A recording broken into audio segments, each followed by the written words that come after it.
to the Sad Dads Club podcast. Here's everybody's favorite sad dads, Jim and Foo.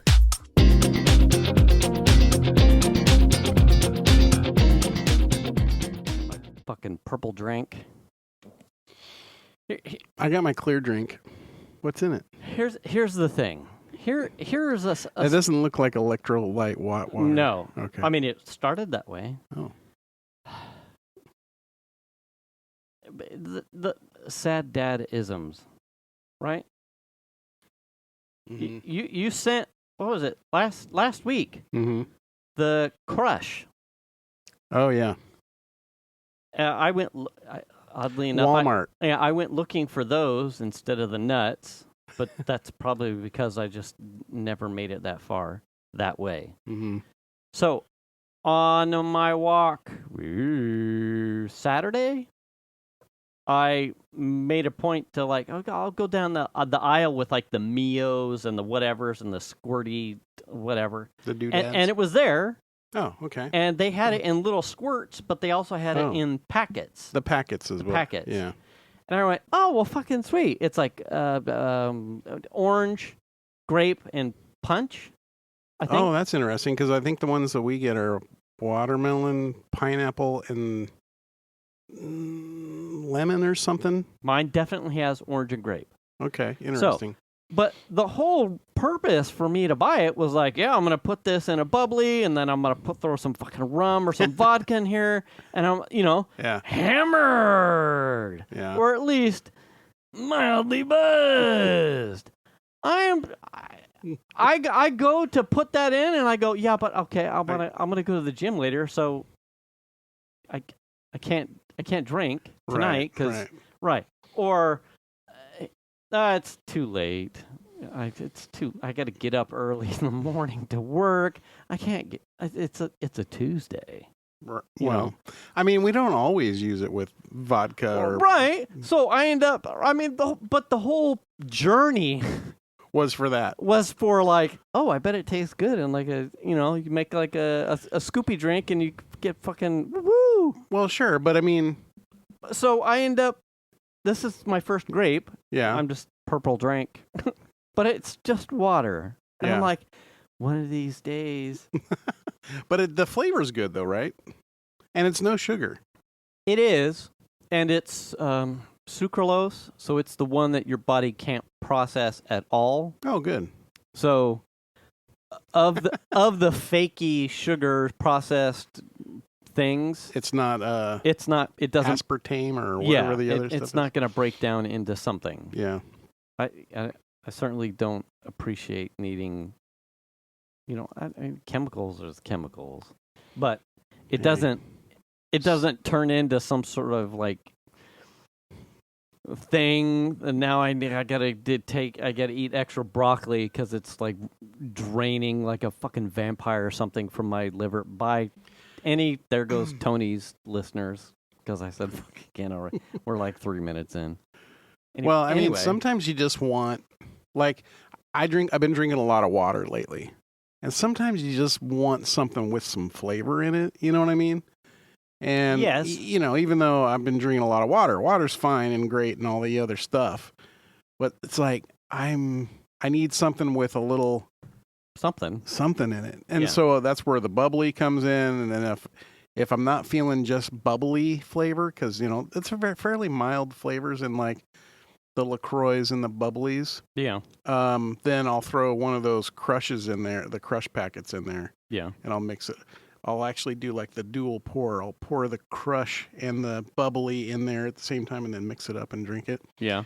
And then if I feel like I need a little something extra, then that's when the vodka goes in there. I got to get on this Teams call. Someone give me a shot of Bacardi. Yeah. I made a joke the other day about, is it cool if I just have a beer while I'm at home working? Yeah. I didn't say that, Dave. Yeah. Hashtag just kidding, Dave. Yeah. But yeah, so, it's a nice flavor, especially when you add it into a bubbly that has a flavor to it. And I just go at random. It's just grab a can of, it doesn't even matter what the flavor is. Right. And then I reach in the box and grab whatever.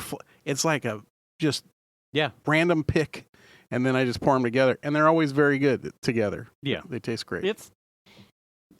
Yeah. I mean, minus the bubbles part, it Right. tastes like a grape crush soda. Yeah. Yeah. No. Hey, welcome to Sad Dad's Cup Podcast, episode 251. I'm the Lord Fu. And I'm Jim.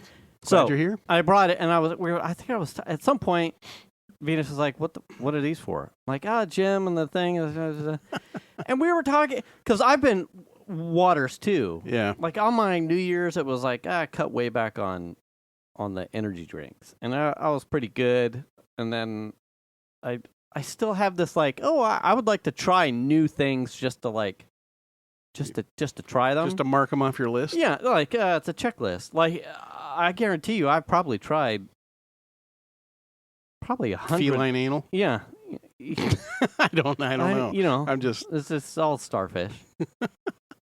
I got probably a good 100 different types. Yeah. Just because it's like, hey, it's a science or something. Right. Terrible chemical science. But so on my walks, I've been, I'll trade out, instead of getting energy drinks, I'll just get a 99-cent bottle of water and call it a thing.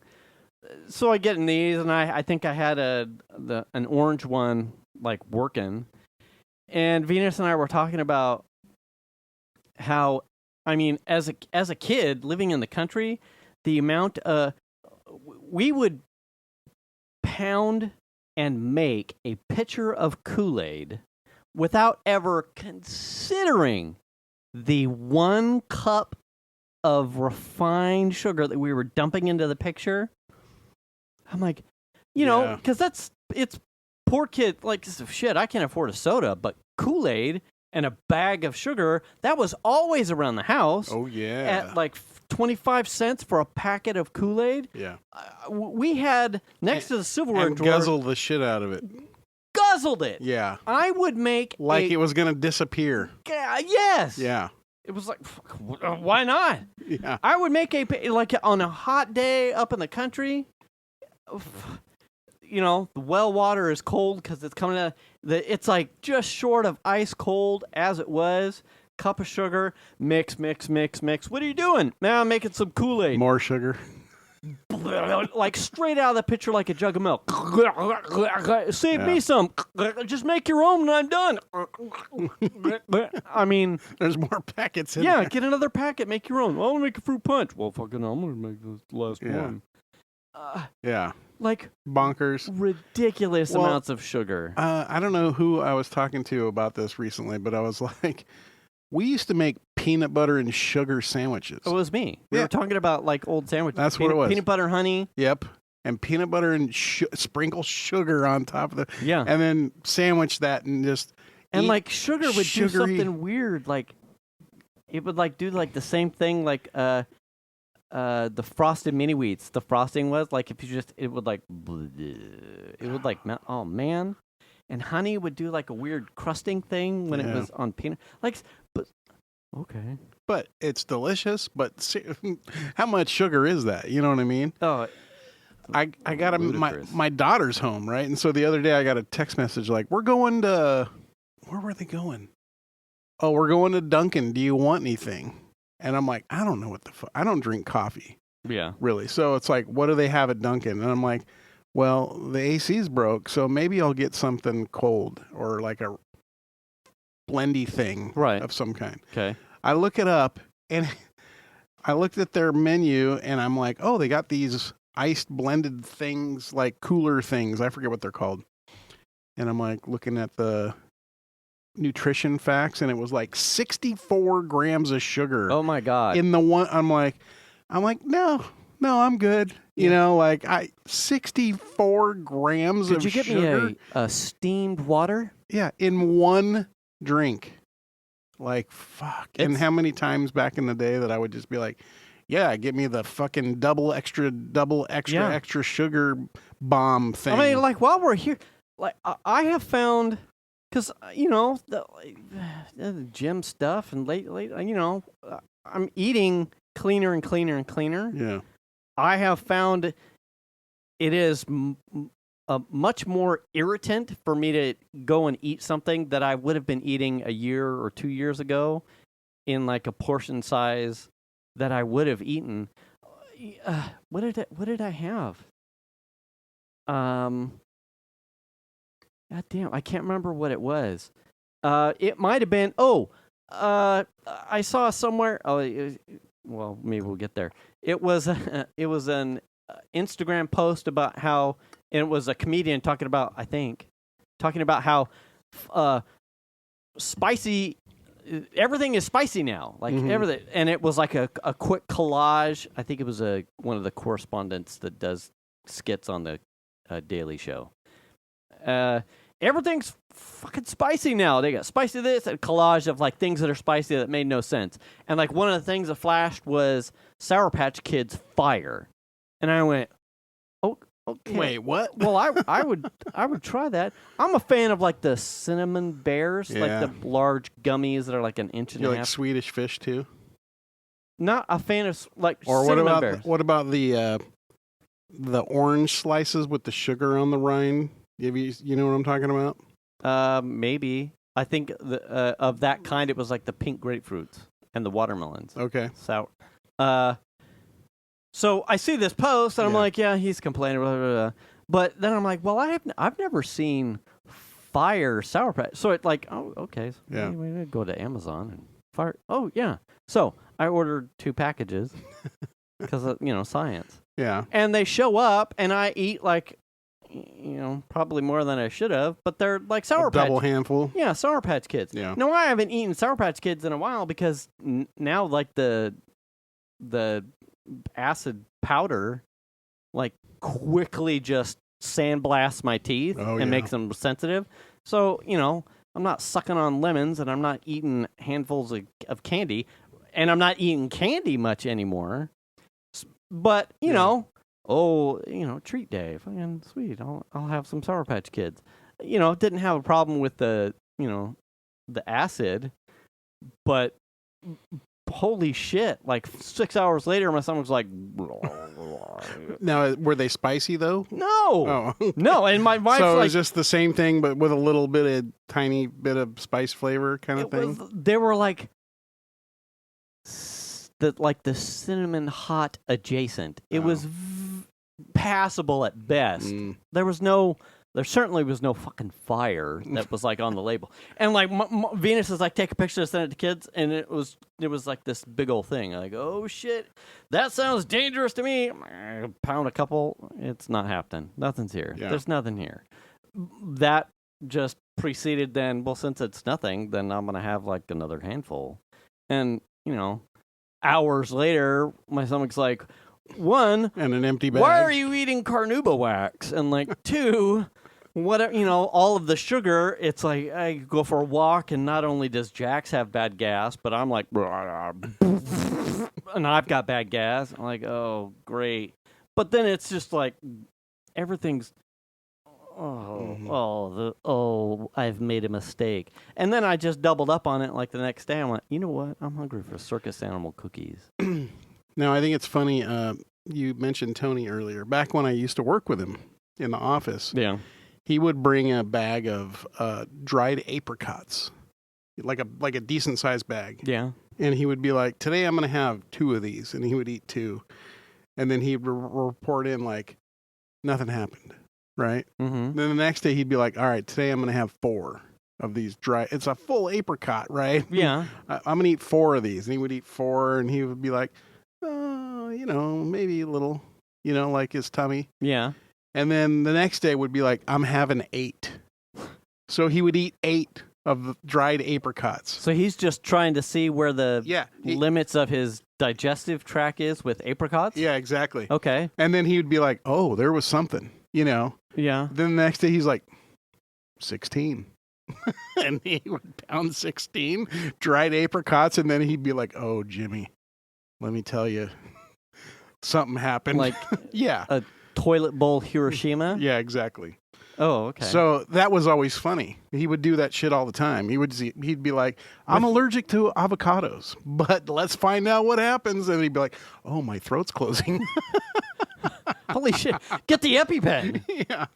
And he would not give a shit. Like, he wanted to know what was going to happen. I think that's interesting. It was in Fiji, Christy. She it was day one. She started to get a rash, when we all ended up showing up towards the evening, and I think she went and got some Benadryl. And the second day, maybe it was the second day, her and Sarah went into town to get Benadryl, and it worked for a little bit, but then I think she had a drink or something, and it went the other way. It started to get worse. Oh. And the general consensus was she apparently over time has developed an allergic reaction to pineapple. Oh. And her first couple drinks, I think, were pina coladas and things with pineapple-y things. Fresh pineapple. The fresher the pineapple, the quicker the accelerant to her getting hives. Wow. She's like, I've eaten pineapple. This is new to me, but it was clear she was having an allergic reaction to something. As soon as she stopped walking off the pineapple in drinks and mixed drinks and stuff, she went fine.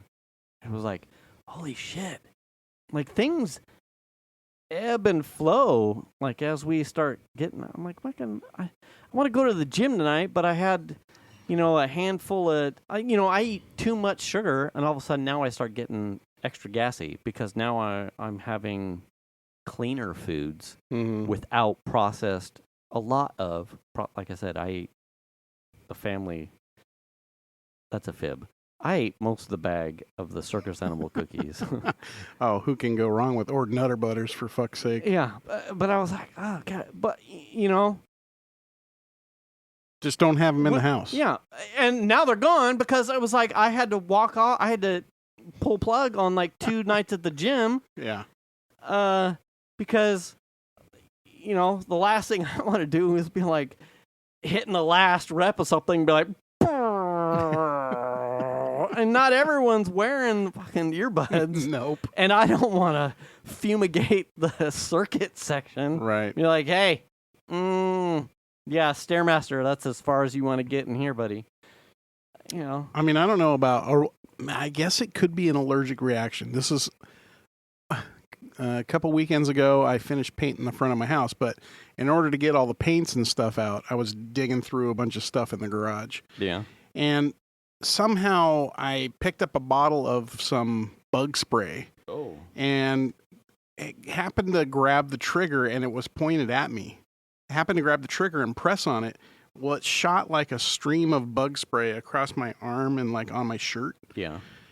And I went, oh, damn it. And I kind of looked down oh, okay. And then I kind of finished what I was doing and forgot that. And I was like, oh, my arm's wet. I need to clean this off.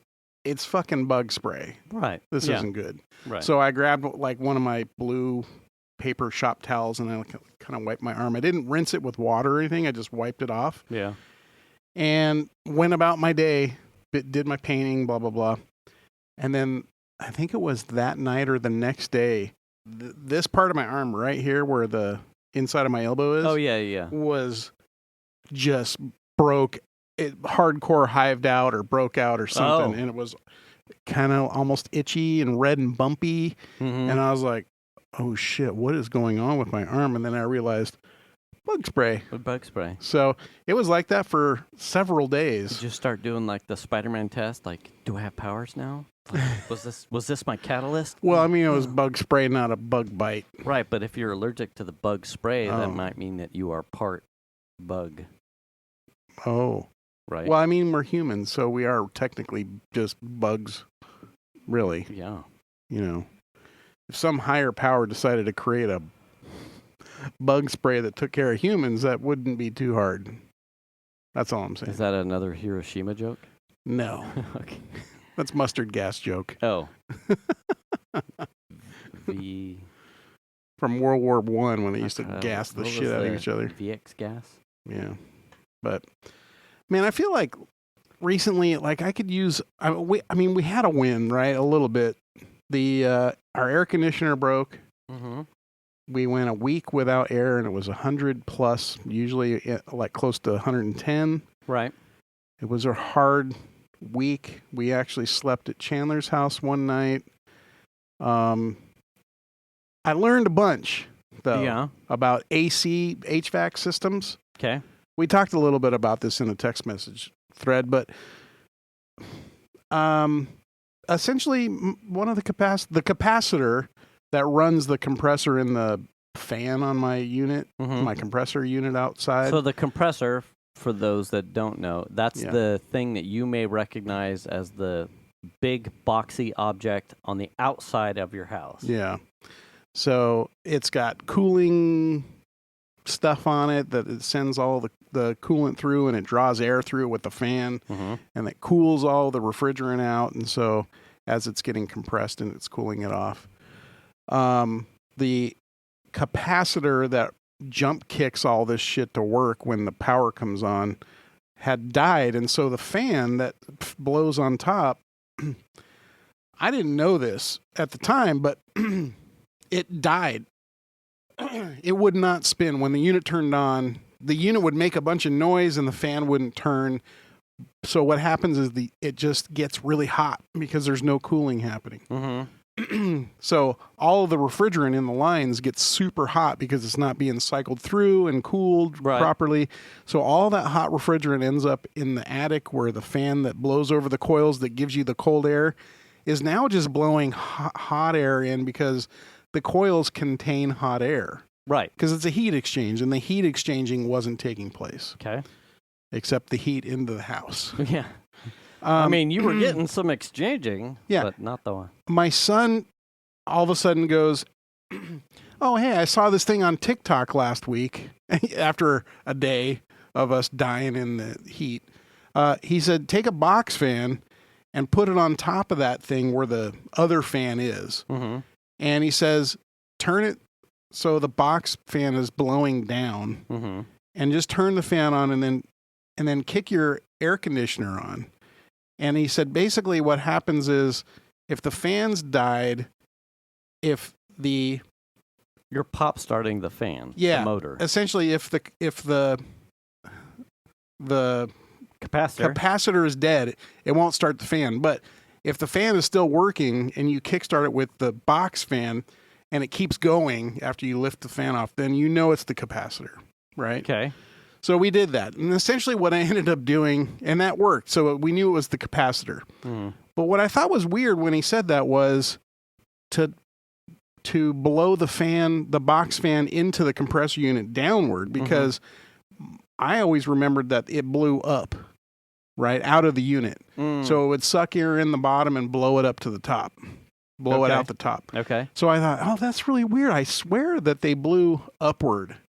And sure as shit, when I put the box fan on it facing down, the fan would spin and it would suck air into the thing, and you could just feel heat coming out of it, right? And then in addition to that, I ended up wire tying the box fan to the top of the unit and just left it running 24/7 so that the compressor would actually cool. Whenever it needed it, it was already running. Yeah, and in addition to that, I would take my hose and wait for the water to get cold, and I would go all the way around all the coils on the outside with little fins, and I would just soak the coil down, and that's when we would get the really cold air in the house.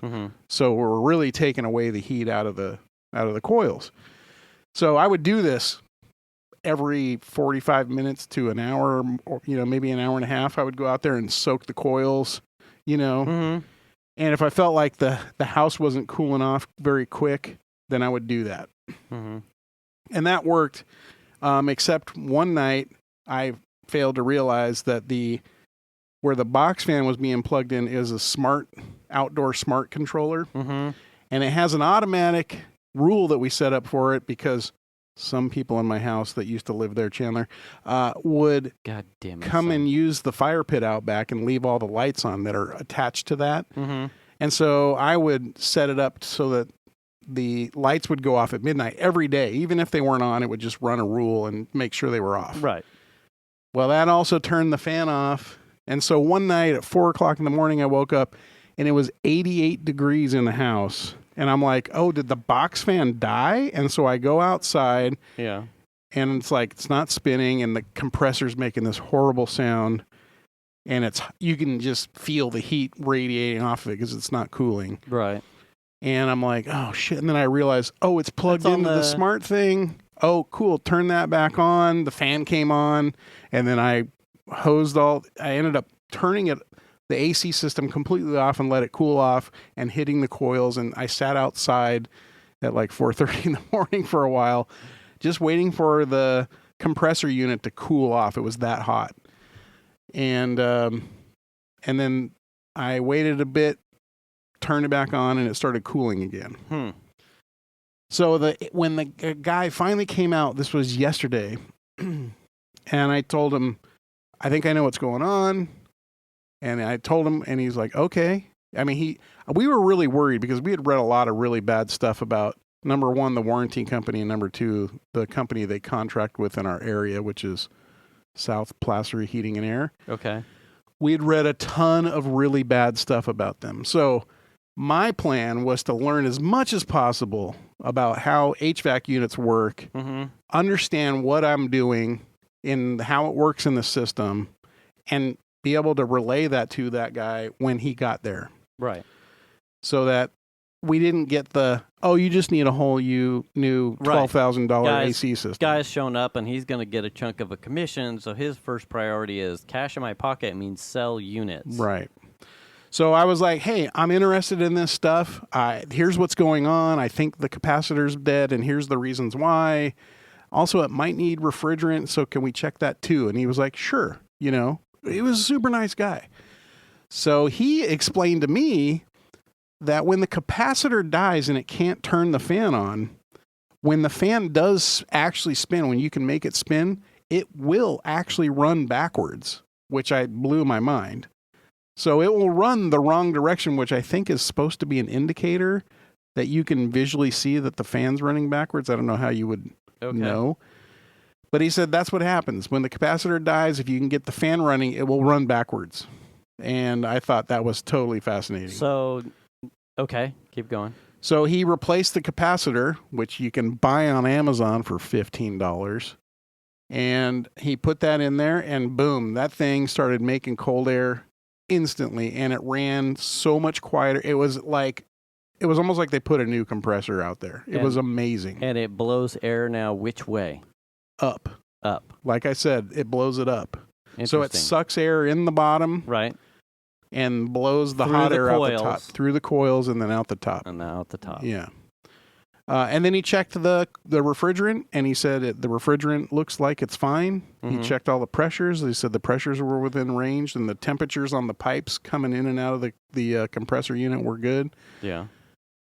He asked me about my filter, which I had just changed a couple of weeks ago. I was going to do a Thomas because I changed our nest kicked off, I think, middle last week. Like a reminder, it's time to change your filter. Yeah. When we're in this kind of weather where your AC units, your HVAC system is running full tilt boogie. Yeah. And you, particularly for us here in Northern California, you had a mild or very forgiving spring and even an early going into summer. You probably weren't running much of anything and probably have absentmindedly not realized that even over the winter you were probably running your heater, and you should have, in normal cases, probably at spring changed your filter and haven't because you haven't been using your central heating and air. Well, that was the thing. Like I got a reminder too, and I waited a little while to change it, but when I did pull it down, it wasn't nearly as dirty as it normally is. And I don't know if that's because we have a robot vacuum that runs every single day and vacuums the whole house every day. Yeah. So I don't know if that's part of it, but it was pretty clean. I was surprised. Yeah. I still chucked it and put a new one up there. Yeah. Ours was okay too, but it's just one of those things where with the way that the temperature has been falling because of heat or lack of falling, the house is closed and it's running a lot.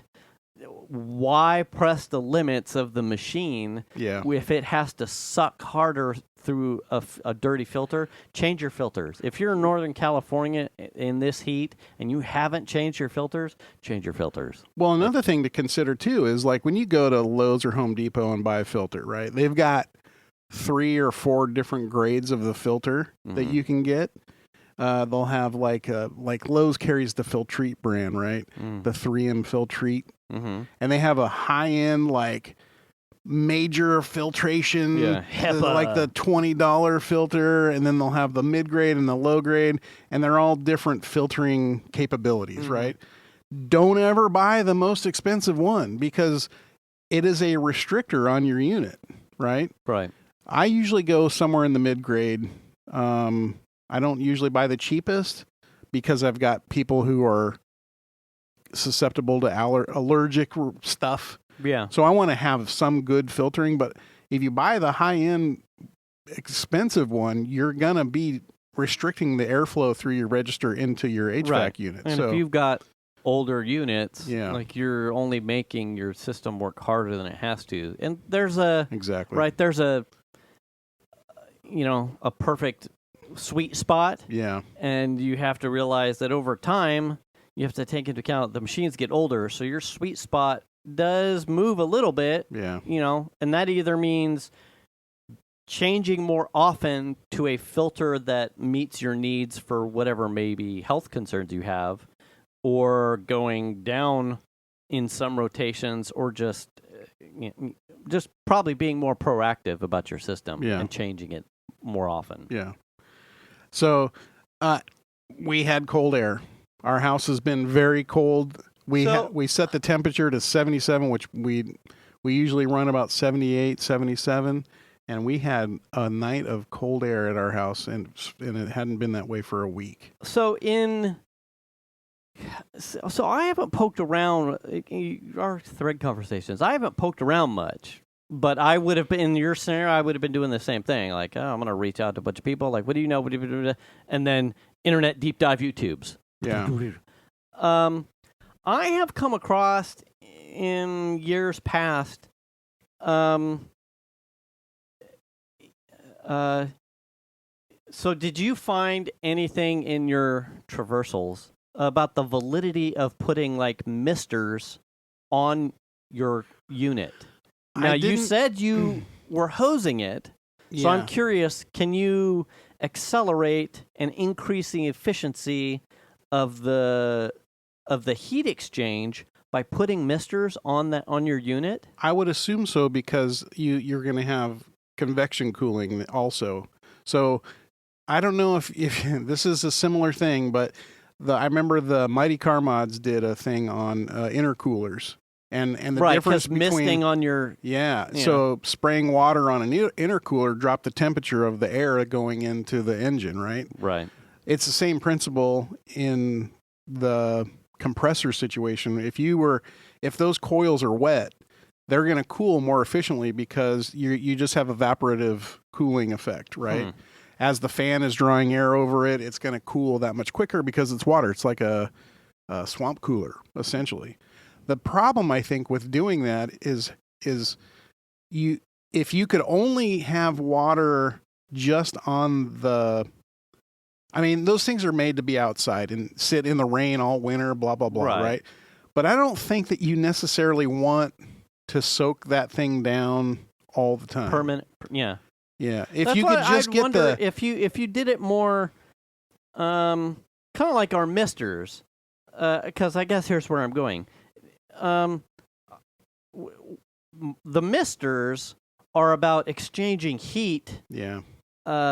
In the air, but like before, like if you can get the atomization of the water, you're changing the ambient air temperature because heat prior even to it getting into the coil. So if you were to launch a mister system that didn't necessarily hose the fins per se, but was in a perimeter of the unit such that it cooled the air temperature around it. Yeah. Obviously, you're going to get some passive intake of water vapor. Yeah. But if you went like 2 feet out and had a really good high pressure like mister, is that maybe I would assume best case scenario? I would assume that would be helpful to a certain extent. How helpful over the long run, I don't know. I mean, I have, considering what we just went through and the fact that I was hosing it down, I actually thought about this quite a bit. Yeah. I have extra mister stuff, and I'm like, okay, the end of my line is right here. I could just run the rest of my line and then outline the sides of my unit with misters. And it was like, well, it's 106 degrees or 8 or whatever it was. I'm not going to do that, you know. And I'm not going to get cold when I go in the house because it's hot as shit. Right. So I'm not going to be working on this. Maybe now. Yeah. Now that the house is actually cooling off. But it's something I considered, and I think you're right. I think just like with the intercooler with a spray water thing, your AC would definitely benefit from that, even if it's not necessarily water on the coils, but just cooling the air before it gets to the coil. In adjacent. I probably wouldn't hang it from the unit, but I could certainly run a line on the outside of the pergola that's in like my, where mine, because mine's right here on the other side of the wall. Yeah. But behind, it's pinched by where the quad is, the Raptor. Uh-huh. So I could run like a mister line on the, perimeter of the pergola that would certainly cool the entire air space around it without hosing it. Well, the thing to consider is you want the mist to come in below where the fan blows up and out, because otherwise you're blowing misty and then the fan's just blowing it away. So you want the fan to come in kind of low.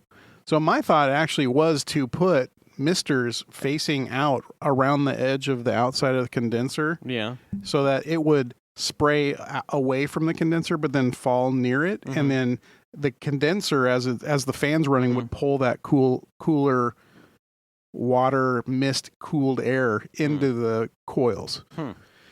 But like I said, it definitely makes a difference. The water itself, when the unit wasn't running optimally and the fan was running backwards and everything was wrong, when I hit the compressor with the water on the coils, it made a huge difference in the sound that it made. Like it was, I'm breathing now. Oh. The compressor made a completely different sound. Like it would be like hissing, and then you would start hitting the coils, and that hissing would go away like it was superheating itself, which is scary because when a compressor superheats, what I've read is the oil that's in the system turns into vapor and gets acidic and starts destroying the compressor. Oh, shit. Well, that's no good. Yeah, scary. That's part of the reason why I was out there hitting it with water as much as possible. Yeah. Well, there you go. Except the 4 hours it was dead on, whatever night that was. And it was 88 degrees in the house. Yeah. But it's a incredible difference in the way it performs with that new capacitor. It was like that thing would work for hours and barely cool down. You'd be like, oh, and it rarely shut off because it was working so hard. And the only time we ever really had cool air when it was broken is if I was hitting the coils with cold water out of the hose. And then you would walk in the house and start feeling the cold air coming out of the registers. Really interesting, but and I kind of wonder, to be honest with you, the way it's performing right now, it feels like it's a brand new system. How long was that capacitor bad? Well, see, that's 2 summers. That's what I can't judge. Like its function is to start the motor, so it shouldn't have any bearing on its cooling. Well, what's bizarre to me is there was a distinct sound coming from the compressor unit when it was running poorly. Okay. Which was very clunky sounding, a lot of noise. When he put that new compressor on and we turned the system on, it was smooth as glass. The fan ran at a different speed. Everything was just different. So I don't know how much juice comes out of that compressor and what its I don't know. I don't understand how it works. Yeah, I don't know. All I know is that now it seems to be more efficient and blow cooler than it did before the capacitor. Oh yeah, and it shuts off. It shuts off all the time. Like, oh, I'm at temp, cool. And it's not. It doesn't sound like it's laboring to make the cold air. It's really bizarre. It's the most bizarre thing. And I kind of wonder, like, even last summer, I mean, when Chandler was living at home, even before last summer, he would complain about how hot his room was and all this kind of stuff. And Shannon and I were both kind of like, oh my gosh, we're going to have to bite the bullet and get a new system. Right. The way it's working right now, the house is cold inside. Like, we don't even really, it's crazy. So I don't know if it just didn't have enough juice to do what it needed to do. I don't know, man. How bizarre. The other funny or kind of scary actually thing was that on the, where your compressor is, there's a electrical box. Yes. And it's got a fuse in it. Mm-hmm. If you want to turn your compressor off, you can just pull that fuse and then we'll turn the power off to the compressor. Yeah. So the guy, when he was there working on it, pulled that off so that he could pull the cover off and like look at stuff. And then when he went to put it back in, he couldn't get it to go in, and he started looking at it. That thing was so hot, the plastic melted, and they sort of shift because it's a real two like wide bars that go into a slot or two slots. Mm-hmm. It had melted, and the bars had gotten misaligned. So I think I'm gonna have to go get a new like fuse for the compressor box on the outside of the house because it is warped. It was deformed by heat. Oh wow. So that's how hot everything was getting. I don't want to look at my electrical bill I don't think a whole bunch of people in Northern California want to look at their electrical Well, I bill. just feel like it was using so much power, Yeah. like not cooling. And we were just doing anything we could to like be in the house. Now we got all the water, and now we have because here's the thing: on all the heat. If your HVAC system dies and it's 105 or 10 degrees like we just had, right? Where do you take your cat and your dog and the rest of your family in the middle of the afternoon, in the heat of the day? Where do you go? Yeah, you're really, unless you have a friend that's willing to take your animals and everybody else. For or a family member or something like that, where you're not going to take your cat and your dog to the Galleria, or somewhere like that, or the grocery store. They don't even let the animals in the grocery store. So it's like, where are you going to go? We grappled with that quite a bit. We ended up, like I said, going to Chandler's and sleep to sleep one night. And that was kind of traumatic for the animals, to be honest with you. Yeah. The cat's like, I never go anywhere. What the fuck am I doing in the car? And then the dog, and everyone's like they're not in their spot for the night's sleep. And the cat was meowing, and the dog was supposed to be sleeping on the couch with Melanie, but he didn't want to sleep on the couch with her. So he's like whining at the door where Shannon and I are sleeping, Yeah. So it was like a whole thing, It's not like we got great sleep. We were just cooler at his house than we were at home. Like, I don't understand what's going on. Yeah. So that was the tough thing. I was like, we got to think outside the box somehow. Like, we got to figure out what we can do with the animals if we can't get the house to cool off. And then that was the day. So it was like we stayed at Chandler's house that night. The next day was when we did the box fan trick. And then it was like, oh, the house is cool enough to sleep in. It's not cold, but and we were trying to just baby it, like setting the temperature in the house to 80, and let's just keep it cool enough that we're not dying. Right. So that the system's not overworking itself. But when it's 110, or I saw 112 out back at one point, when it's that hot, it's hard. Yeah, what are you going to do? What do you do? There's not a lot of options really. Yeah. So we really struggle with that, and I really had a problem with the fact that it was a week out for a visit, a service call. Because here's the deal: we wouldn't have called them. I would have never called them to come out to the house. I wouldn't have done it because they weren't somebody that are in my wheelhouse as far as a company that I would have done business with in general. Right. We only dealt with them because the home warranty company contracts with them. Okay. In talking to people that we know, there are probably 6 or more other companies that would have reacted much quicker and been there within a couple of days rather than a full week. And we probably would have paid a little more than what we paid for our deductible. Yeah.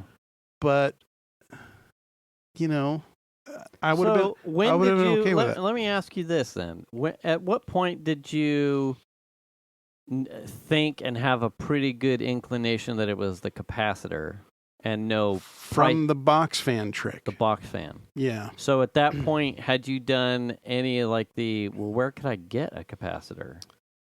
Like no, because in my mind, it wasn't. I thought they were separate. I thought there was a capacitor specifically for the compressor, and then a capacitor for the fan. I didn't know. Oh, okay. So I figured there were like 2 sides, like one to kickstart the compressor and one for the fan electronics. Okay. Right. So I'm like, I don't know what that is. And I didn't know it until the guy was here yesterday and showed me, oh, yeah, they all run off the same. See, this connector on here says fan, and this one says compressor. And I was like, oh. So, like, learning that, now I know. Well, now you know. Yeah. So how much disassembly did he have to do to get at the capacitor? 1 panel. Okay. Yeah. Hey, man. Yeah, I mean. I appreciate you taking the hit. Taking that one. I mean, ours is probably half the age of yours because of the home edition. But yeah. We are talking about a 27-year-old system at my house. And, you know, we talked about this at length, you and I did. And I told my wife, you know, I'm not, would I be happy to have to spend $10,000 or $12,000 to put a new AC and heater unit because they're all consolidated, right? Yeah. The whole caboodle. Would I be bummed about that? Fuck yes. I would be sad to like have to be paying that kind of have to shell out for that, or we would have to go get a loan or something like that. Yeah. I would be bummed to do that. However, we would have a much more efficient, modern refrigerant unit. Oh yeah. Like you get all the with a warranty, testing, all new, more heat and cooling efficient ducts. Yeah, like all of that at a unit that we talked about. That. Yeah, with a warranty and the whole 9, right? Right. I would be happy about that. Plus, in the summer, you would probably save some money on your electric bill because it is more efficient. Right. You might pay, I don't even know, $110 a month for the payment for it or something, whatever it is. Yeah. But you might save $70 or $80 a month in your electric bill. Right. You know, so the front end would absolutely totally suck. Yeah. But you're not going anywhere. I was prepared for that. Right. I don't think my wife was prepared for that, but I personally was like, if this is how it goes down, hey, 27, we have gotten our use out of this system. Right. Yeah. You know what I mean? Yeah. But also, if it can be repaired cheaply and it still works. Right. I mean, at least at this point, you're like, well, you know, if this component, sure, maybe it's an expendable thing, but if this component has gone bad, the amount of heat cycling that the rest of the components, especially if you've got a fuse panel or something like that has warped, you know, you're not, well, we dodged a bullet. This is more like, this is a pin. This is going to happen. Yeah, absolutely. And we've compromised. Yeah, we know. There's no way it's not going to suck. I feel like we're on borrowed time for sure. Yeah, so I think that's the perspective you need. Yeah, it's not like I'm like, oh, it's all good. Yeah, sweet. We're good for another 15 years. Right. It's a 27-year-old AC unit. Right. How many more years could it have in it? I don't know. Yeah. The fact that it's run this long, I'm like, damn. And what's funny is I was talking to one of my neighbors and I was telling him, oh man, the AC, blah, blah, blah. And I'm giving him like the rundown. And he is intently listening to me because he has the same problem. Oh. His unit is I think he's about maybe a year less than us because he's across the street and his house came about a year after. Like, you can watch my YouTube episode where I tell you how to fix this. But he is, he's Patreon. on that same sort of time frame, and he sees that coming too. Yeah. You know, and they're retired, or he is. So, you know what I mean? Yeah.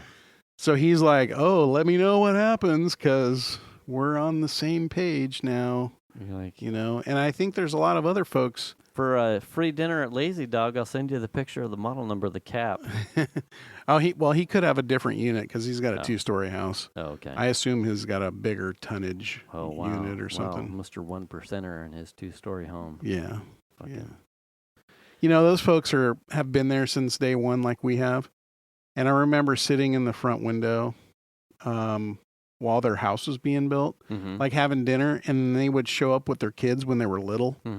And like they would walk through the construction site of their home and be all excited. And it was like, oh, they're going to be our neighbors. And we've known them now for 26 years or whatever. That's kind of bonkers. Yeah. Yeah. Did you tell them that you shit in their walls when they were? Oh, I mean, I didn't tell him. You're like, but every once in a while he says he gets a whiff of something. Yeah. You know? Yeah. Well, that's because, while they were drywalling the bottom floor, I went to the top floor. Yeah. And sent one sliding between the studs, baby.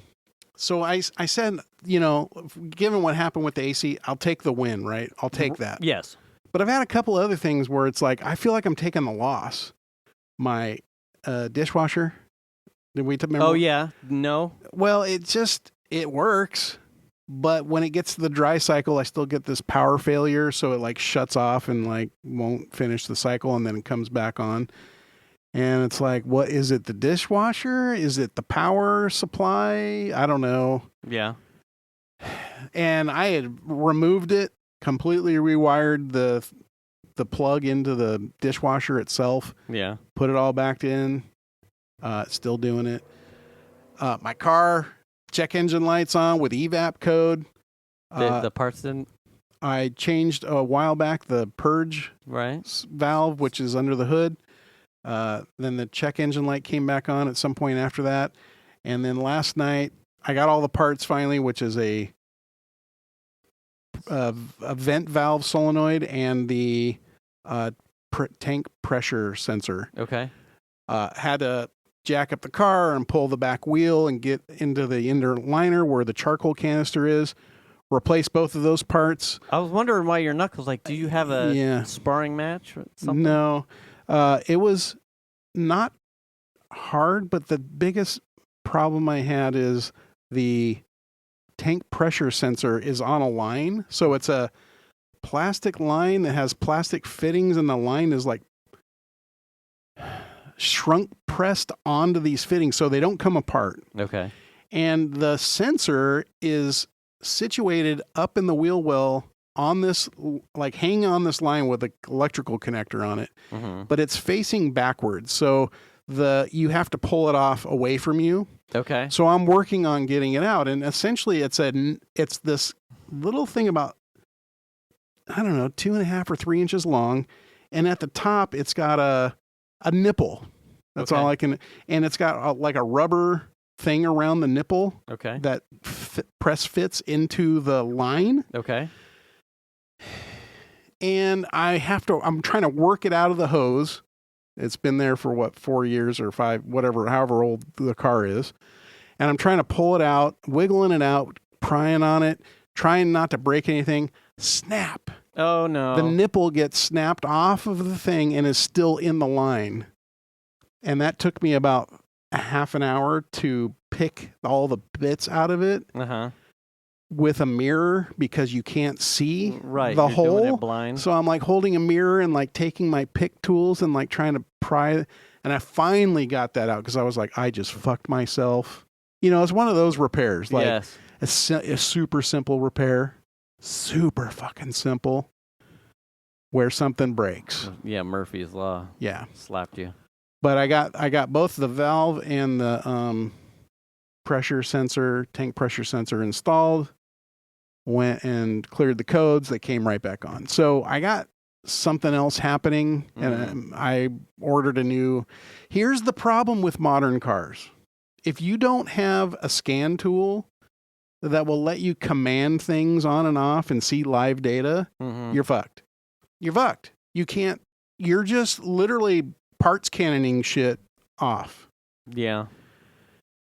That's the tough bit because everything's computerized. You don't have, as a consumer, if you don't have a $3,000 scan tool at home, you're kind of flying blind, and in your... Is that how high do you think? I mean, I have rudimentary, like a $200 one, I think. Do you think you have to go that high to Well, you have to have one that has two-way communication. Okay. So that you can go, okay, I want to go to the purge solenoid. I want you to activate this. Okay. Or whatever. And you can hear the unit clicking. Is it clicking? Yes. Is the pressures changing? What's the live data saying? You have to be able to see that stuff. You know? Yeah. So it's like you're essentially roped into making sure that you have to go to a technician of some kind. Service center. Yeah. And I don't mind I enjoy it. This is about like I said with the AC thing.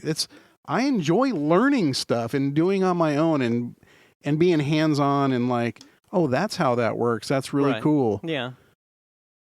But if you don't spend a boatload of money on tools for a modern car, you're not ever going to be able to do that. Yeah. I mean, I have a code reader and I can get some data, but I can't command things on and off. Yeah. And I don't think it will give me, it might give me live data. I have to look at it. I don't think mine does. I mean, I did use live data for it for the transmission temperature. So it will at some point, but I can't command things on and off with it, you know? So, man, it's just tough. I don't know. So I got a new gas cap coming. That's my last ditch. If that doesn't fix it, then I'm going to have to take it back into the shop and say, what's going on? Because honestly, I didn't have any EVAP issues until the new wiring harness went in. So I don't know if something else is going on. Like you're not, okay, so gas cap is like your last DIYer? Yeah, because it basically tells me that I have a large leak. So unless there is, and I don't have a leak, I don't have a smoke machine. So I very well could have a leak somewhere that I don't know, but I don't have a smoke machine. See, that's the thing. Like everything's, you know, you want to spend $100 on a smoke machine and use it like 2 times. Is it worth it? I don't have one of those. I wish I could go to my mechanic and say, here's what's going on. You mind if I hang out and watch? They'll be like, fuck no, get the fuck out of here. Yeah, I'm sorry, sir. That's a liability, and that's what we pay our technicians for. Yeah. I just want to learn stuff. You could probably just go to like ARC or Sierra College and take like a auto class. Worth it. And when do we start working on Cadillacs? Yeah, when do we start working on EVAP shit? Specifically like a 2016? You have a smoke machine? Can I just borrow that? Yeah, for homework, can I take a leak down tester with a smoke machine? Just Yeah, it's really tough. I'll bring it right back. Yeah, modern cars they have so much computer control in them that you don't have any visibility to. Yeah. And that's the tough part. And I don't mind learning how the stuff works. I just don't. I'm not going to spend $2,000 or $3,000 on a scan tool from Autel or Snap-on or whatever it is, you know? Yeah.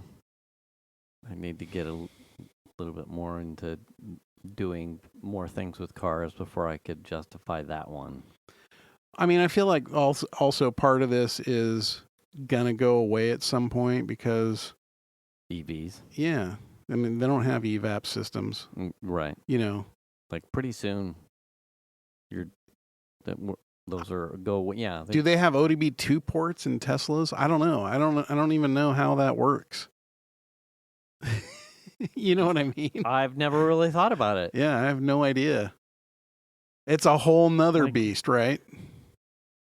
Is there like a cutout for a non-hybrid, full electric car for things like a title exchange? Like, does the DMV understand that you're like, if you had a Tesla and I bought it from you, like you go through any of the DMV forums, like, oh well, when you exchange title, there's going to be a smog certificate.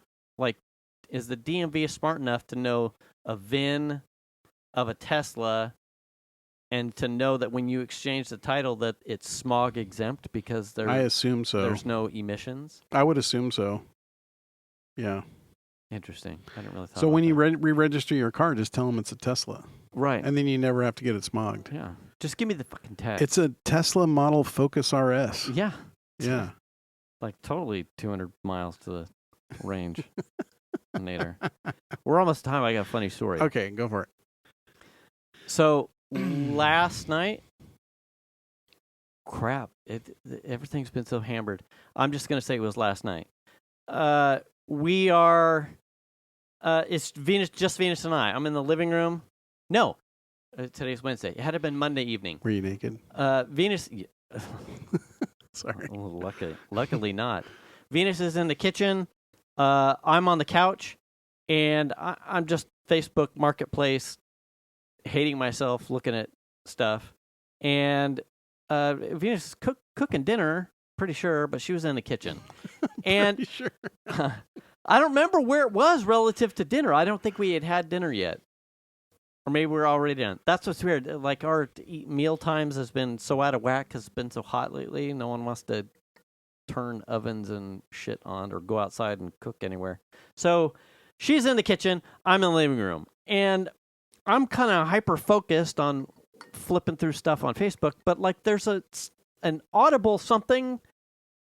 Like, I can't quite place where it is in my spatial awareness. But I can hear, like, someone mumbling, rah, rah, rah, and it's just enough in a direction that I think it's Venus. Maybe she's like watching like TikTok streams or something with her phone on a stand in the kitchen as she's killing time for something, and she's just got it up so loud that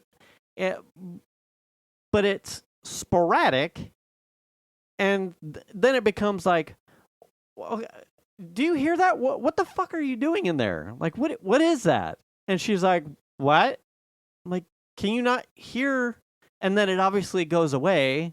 I'm like, what are you watching in there? She's like, nothing. I've got my buds in. And I went, fuck, I'm losing it. I'm hearing shit. Like, I'm like, it sounds like the neighbor in the back is like fucking around with his dog or talking to someone on the phone, like really loud and not.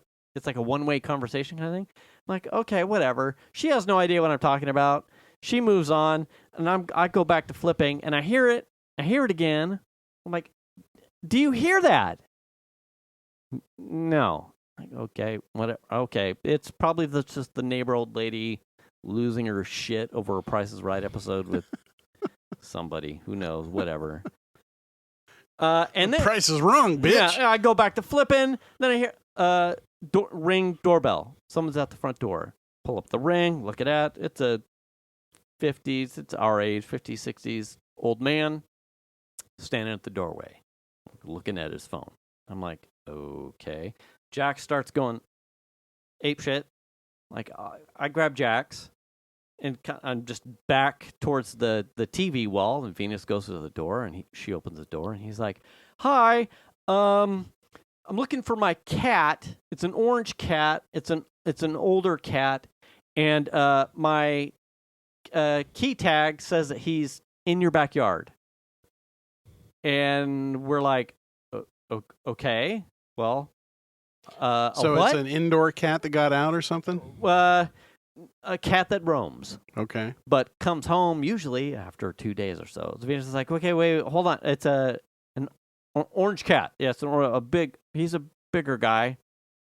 Venus is like, okay, well, I'll go look. She shuts the door. I'm still holding Jack's because now I can't let him go because there's a fucking cat in the backyard. Oh, right. That's not going to go well. Like, he goes ape shit over the squirrels that like run the highway along the fences. So now there's a cat that Jack's hasn't seen. This cat is amazing.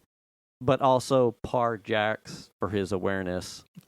Because if it didn't pass by the window and be a squirrel, or a fucking turkey vulture 300 feet in the air, he's apparently... If it was a paper towel, he would have found it. Yeah, he would have found it. Yeah. And then I'd be picking orange cat out of the hit anyway. So if she goes into the backyard, a quick minute, there's no fucking cat here. I'm like, okay, well, I'll go put Jax in the bedroom. I'll come back out, and I know how the Apple the tags work. The air tags. I'm like, I'm just going to let him in the backyard and let him boop, boop, boop, boop, radar down his cat and take his fucking cat. Right. So I'm like, the dog's put away. Come on. He's like, oh, thank you. So he starts walking through the house. He gets to the backyard, and he's obviously standing in a place where the air tag says his cat should be, but it's 2 minutes behind or something. And he's like, well, he was right here. I'm like, clearly not. He's not now. Like, what's the cat's name? Like, who should we be calling for? He's like, Kittius. All right. I'm like, yeah, right. And he's like, yeah, it's my daughter. I knew he was going to say And I that. went, sure, I bet it was your daughter. Yeah, I'm like, and Venus is like, we have weird names for our pets too. Don't worry about it. There's a Genesis and an Armageddon. But then we're like, Kittius. Kittius. The whole time I'm thinking like Harry Potter and Rubius Hagrid. Like, I'm just Kittius. Meow. And I'm like, there's no cat. He's not coming. And so then we're picking his brain, like, is he old, like senile? And he's like, no, he kind of just comes and goes, and usually he comes home after a day, but it's been 2 and it's been really hot, and he's actually been in your backyard before, but he's come to the fence when I've walked past. And I went, okay, all right, well, not here. And he's like, yeah, not here. And I said, well, we're pet people, so if we see him, give us your number, and we'll get in contact. We'll keep looking. I'm not going to keep my dog locked in the bedroom all night, but if we see the cat, we'll protect it and then call you as soon as we can. And I'm walking him out the front door, and I'm standing here in the garage, and I'm kind of just looking down the street to see if I see any cats or hear anything like dogs barking because someone's crossing their shit. And he gets to his car, and he's like, oh, nope, he's over here on blah, blah street, and which is straight out the backyard kind of thing. He's like, all right, well, I'm going hunting. And I went, well, good luck, and I wish you... So he goes on his merry way. I have no idea if you found the cat, but we then take Jax out for a walk, like half an hour later, and Venus and I start having this hypothetical conversation about if we had a cat, because if I get a cat, it's going to be a hairless cat. Mm-hmm. And it has already been settled that if I have a hairless cat, its name is Scrote. Scrotum. Uh-huh. Scrote. Come here, Scrotes. Right. And we just start having this hypothetical conversation. We're laughing our ass off about how if our cat went missing and we have to go door to door and someone has to ask us, and what's your cat's name? Scrotum. Cat's name is Scrotum. Scrotes McGillicuddy? I'm sorry? Yeah, it's a hairless cat, and his name is Scrotes. Man, I'm like, I can't walk it back. If I had this cat, I'm already full send on this shit. Yeah. So not only am I, because I told Piper the same thing. Like if we get to the place where there's a cat in the house, one, I'm leashing the cat and I'm walking the cat like I would walk a dog. Like I want to make this cat my bitch. Like I would. Like, you don't get to just wander around and be yours. Like, I'm going to teach you how to walk on a leash. Mm-hmm. And that means you will be visible to the public. And that means that not only do I have to fully commit to this entire shenanigans, that cat's name is Scrotes. Scrotes for short. Mr. Scrotes. But its full fucking name is scrotum something. And scrotum perineum or something. Scrotum the taints. Yeah, scrotum tates. Yeah, just and man, I keep thinking about like how hilarious that would be. I'm a ball bag. Scrotes ball bag. Scrotes tea ball bag. Being grade everywhere, walking a cat like it's already a scene to see someone walking a cat. And it's a hairless cat. So it's going to generate conversation. Like, oh, you're walking a cat. Like, oh, what's it? Can I pet it? What's his name? Scrotum. Do you want to pet my scrotum? Like, I don't want to. Come here, scrotum. Yeah. I don't really want this cat. But the whole scenario around it, you do. Around this example and this interaction with other people that I don't know. You want it. I want the humor so bad. I want to be able to do this. Yeah. I'm looking forward to that day. Yeah. Yeah. Do it. Make it happen. And maybe it'll be that one pet that I don't outlast, and then someone has to figure out what to do with my scrotum.